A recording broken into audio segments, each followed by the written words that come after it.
Hi there, welcome to DIY Comics FAQ.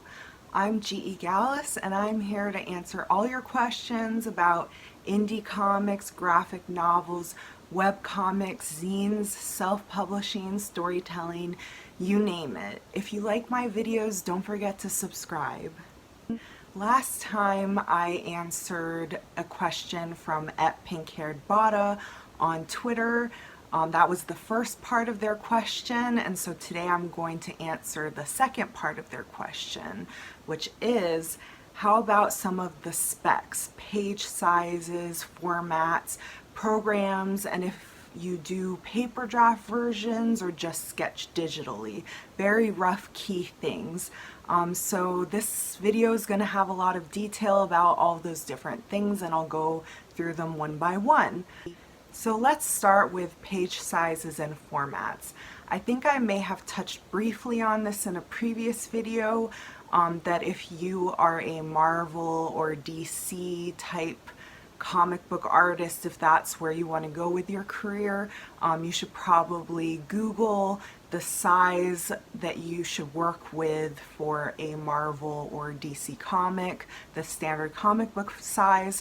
I did end up Googling this so that you don't have to.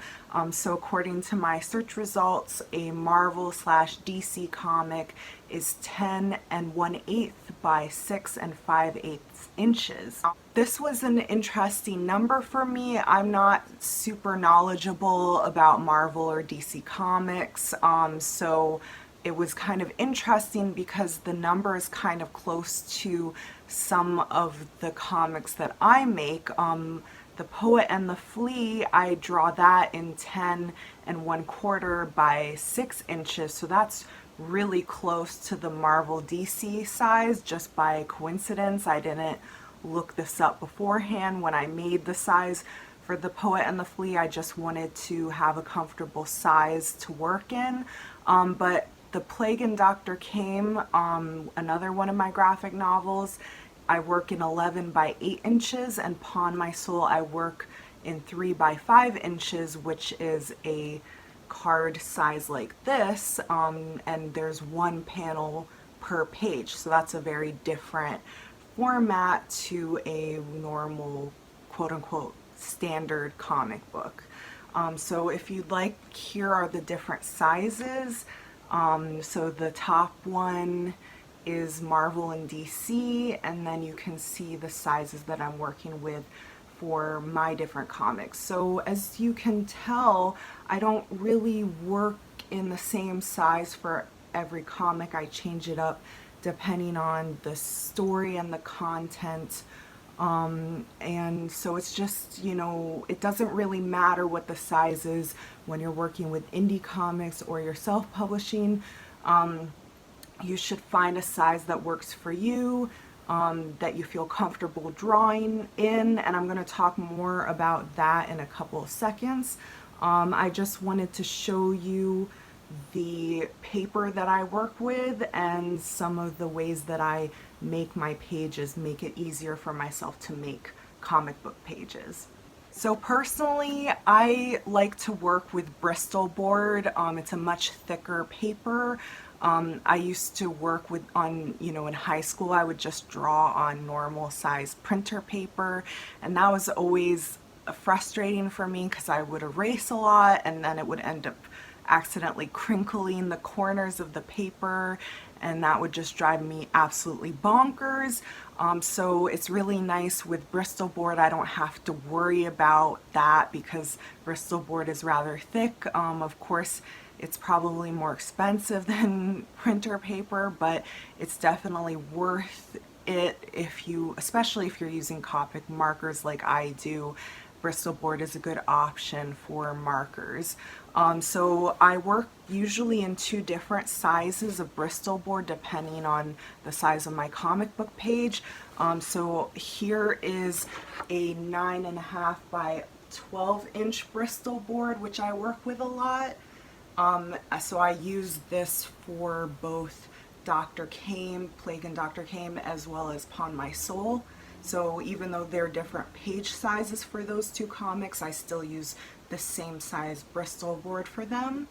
And then I use this even bigger size, 11 by 14 inches. So I use this for the Poet and the Flea, and I actually put 2 pages of the Poet and the Flea on one of these pages, one of these Bristol boards. For Pawn My Soul, I actually put 3 pages / panels of Pawn My Soul on this size. And when it comes to Dr. Kame, there's always 1 page with 4 panels each.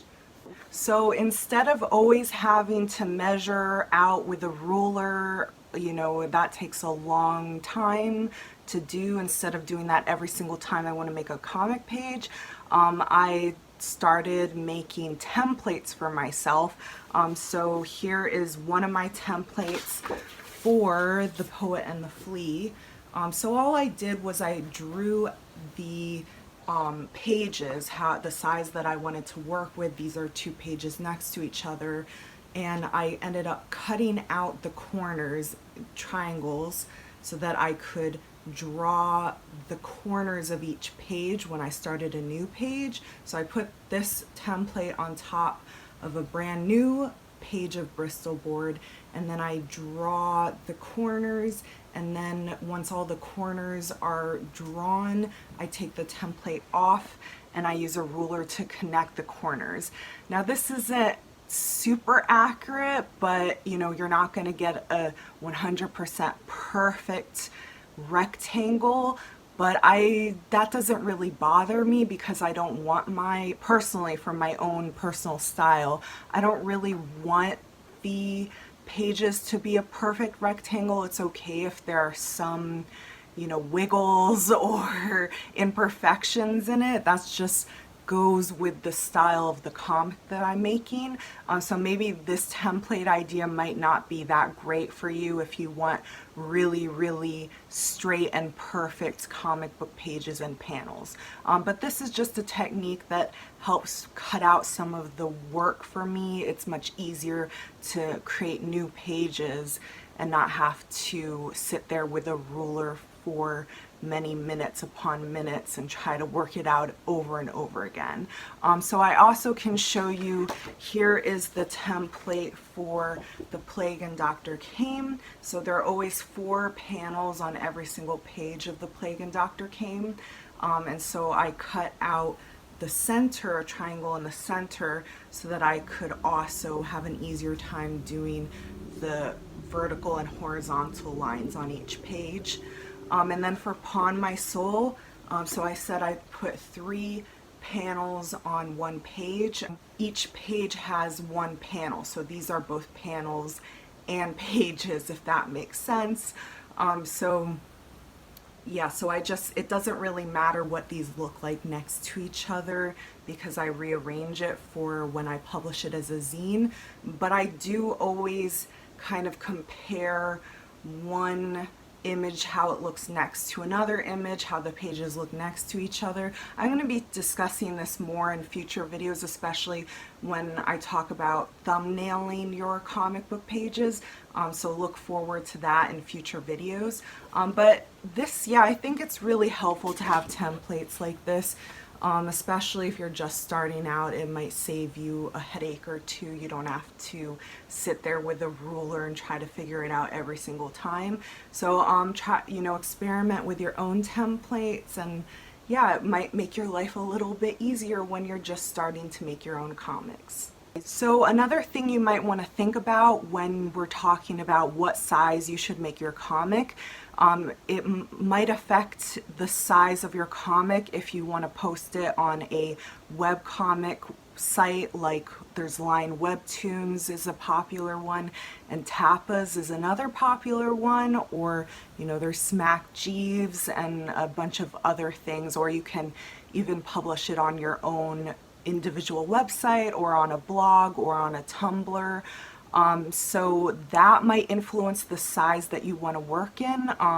If you want to, for instance, you decided you definitely want to make a webcomic for Tapas, then you might want to go and make an account on Tapas and figure out the size, the dimensions that work best on Tapas. And it also affects the style of your comic because You know, I personally work on my comics based on the idea that they're going to be in print form eventually.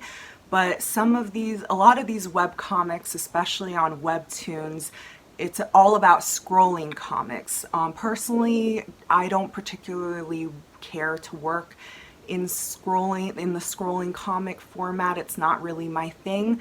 That doesn't mean it shouldn't be your thing. If that's easier for you, if you want to put your stuff on Webtoons and you want it to be scrolling, then you should definitely look into that and make sure you find a good size to work in that will work with the dimensions on Webtoons or Tapas or any of these other sites. That having been said, you can of course publish something meant for print as a web comic. You don't necessarily have to change it. It just depends on the website.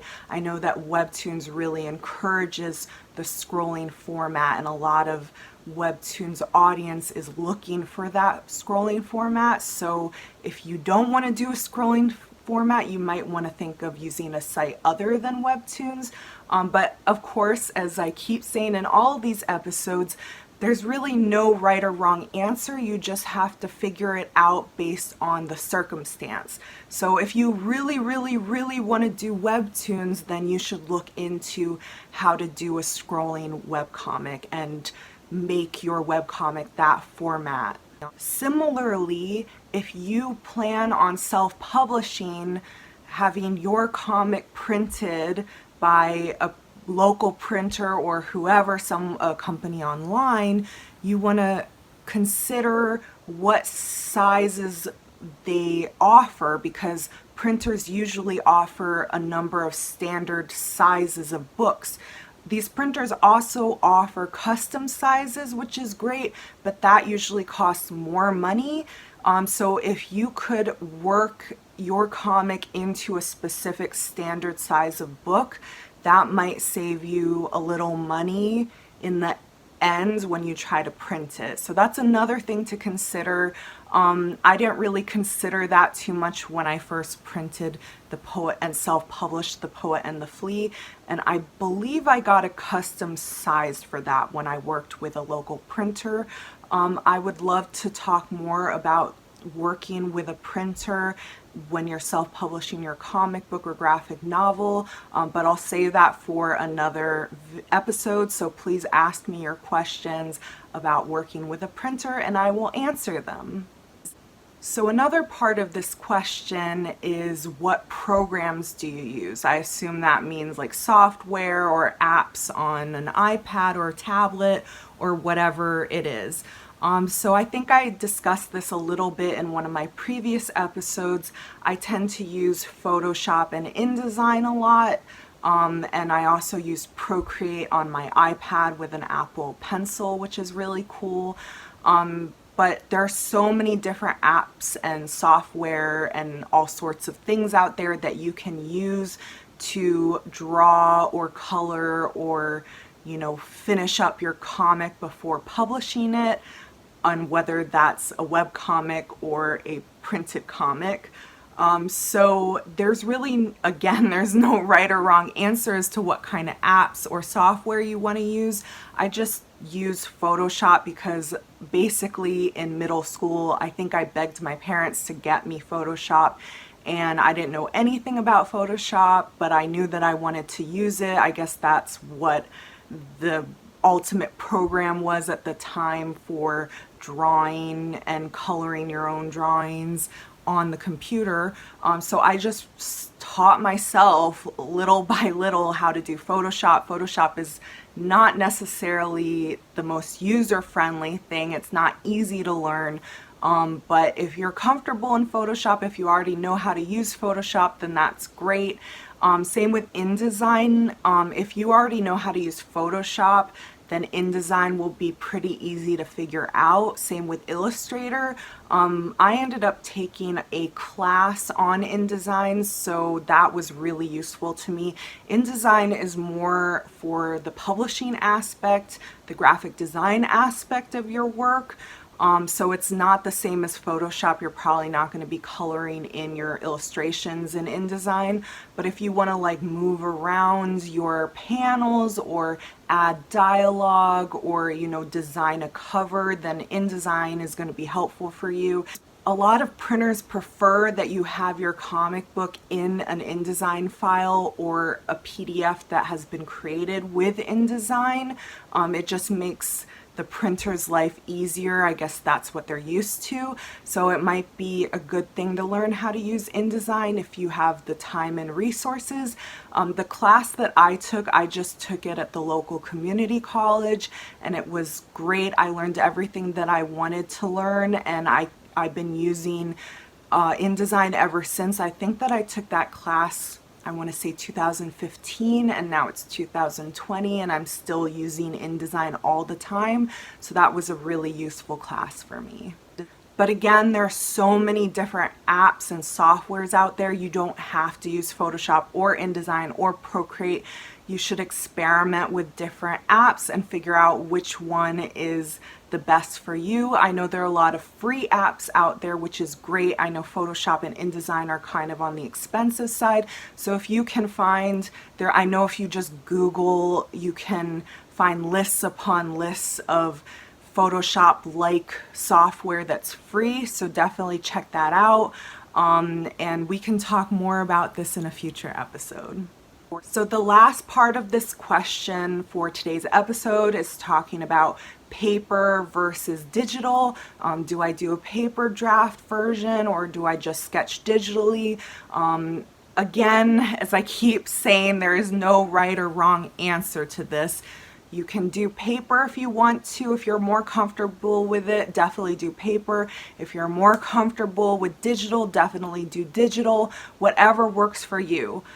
Personally, for me, I enjoy working on paper with pens and pencils and markers, just because it's kind of like a break for me from the computer screen. I spend a lot of time on my computer for various things, both comic book related and not comic book related. So any chance that I have to get away from the computer screen is like a treat for me.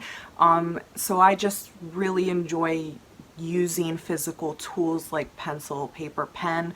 But I also use digital. I often color things in Photoshop, color my illustration that I scanned, and then, you know, do it in Photoshop and then add more in InDesign. So I definitely have a combination of both paper and digital, like traditional and digital. But if you want to do everything on a tablet, everything digital, that's just the way that you work, that's the most comfortable thing for you, you should definitely do it. There's nothing wrong with that. A lot of people do digital. It's whatever you want it to be, whatever you want it to look like. If you want to have a more natural look to it, you might want to consider using pencils and pens and things. And by that I mean like a more rough, sketchy look to it, a more artistic, traditional look to it. But you can definitely get that too with digital. There's so many cool pens on Procreate, for instance. You have your watercolor pen and your gouache pen and all these different textures. So you can definitely achieve a similar thing in digital. So it's just about your personal preference, what you're more comfortable working in. You know, maybe it's just easier to bring your tablet everywhere with you and work on your comic wherever you go. So whatever it is, just find what works for you and do it. So that's it for this episode. If you'd like me to answer one of your questions in a future episode, please comment below, or you can always tweet me at GEGallas, that's GEGALLAS.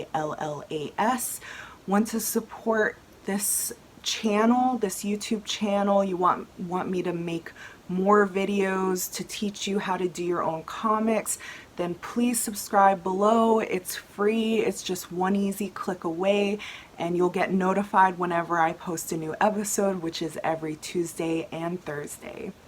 That's all for now. See you next time.